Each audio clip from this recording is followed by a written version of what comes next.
Sophia and Henry stood before the chronal accelerator, their hearts racing with anticipation. They had spent weeks preparing for this moment, poring over historical records and fine-tuning the device. "Are you sure this will work?"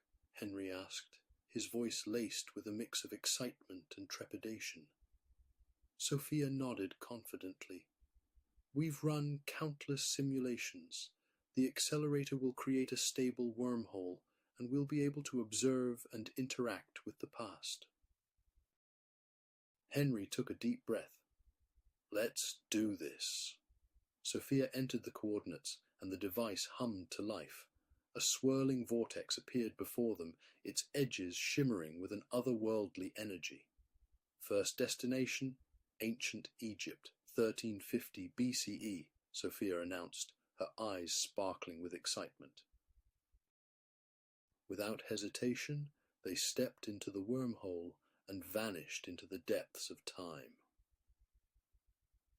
As they emerged on the outskirts of an ancient Egyptian city, the blistering sun and bustling streets enveloped them.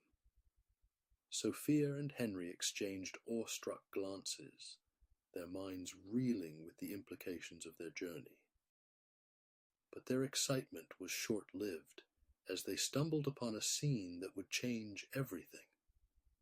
Sophia and Henry navigated through the crowded streets, marveling at the ancient architecture and vibrant marketplaces. They had planned to observe the construction of the Great Pyramid, but their attention was diverted by a commotion near the city gate.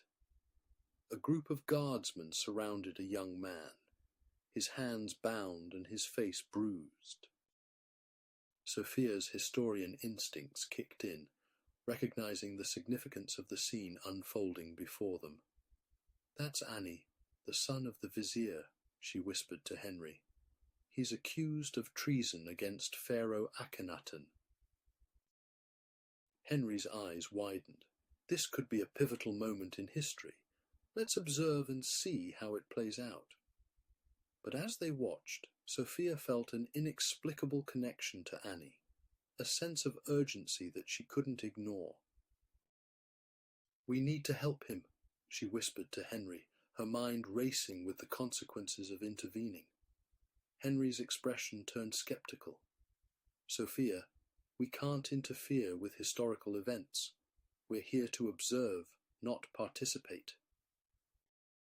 Sophia's grip on Henry's arm tightened. "We can't just stand by and watch an innocent man die. We have to act."